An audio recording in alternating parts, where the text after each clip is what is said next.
નમસ્કાર. અન્ન અને નાગરિક પુરવઠા વિભાગ, ગુજરાત રાજ્ય, ગાંધીનગર તરફથી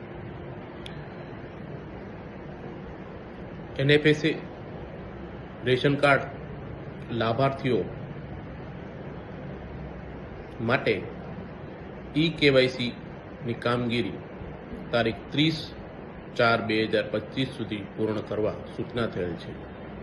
જે અન્વયે હું મામલતદાર શ્રી મોરબી તાલુકા ગ્રામ્ય વિસ્તારના NFSA લાભાર્થીઓને અપીલ કરું છું કે મોરબી તાલુકામાં અત્યાર સુધીમાં 82% KYCની કામગીરી પૂર્ણ થયેલ છે.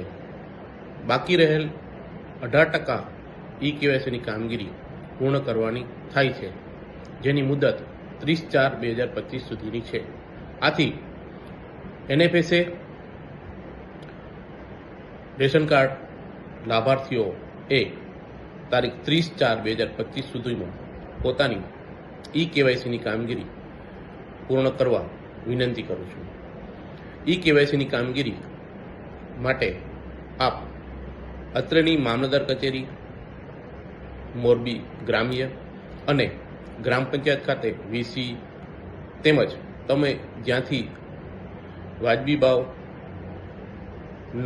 જથ્થો મેળવો છો તે વાજબી ભાવની દુકાનેથી તેમજ શાળા કોલેજના શિક્ષકો દ્વારા તથા માય રેશન કાર્ડ એપ્લિકેશન દ્વારા કરાવી શકો છો. આથી આપ સૌને મારી ફરીથી નમ્ર વિનંતી છે કે તારીખ 30/4/2025 સુધીમાં આપના દ્વારા જે બાકી રહેલ KYCની કામગીરી છે એ પૂર્ણ કરાવી સહકાર આપવા વિનંતી છે. ધન્યવાદ.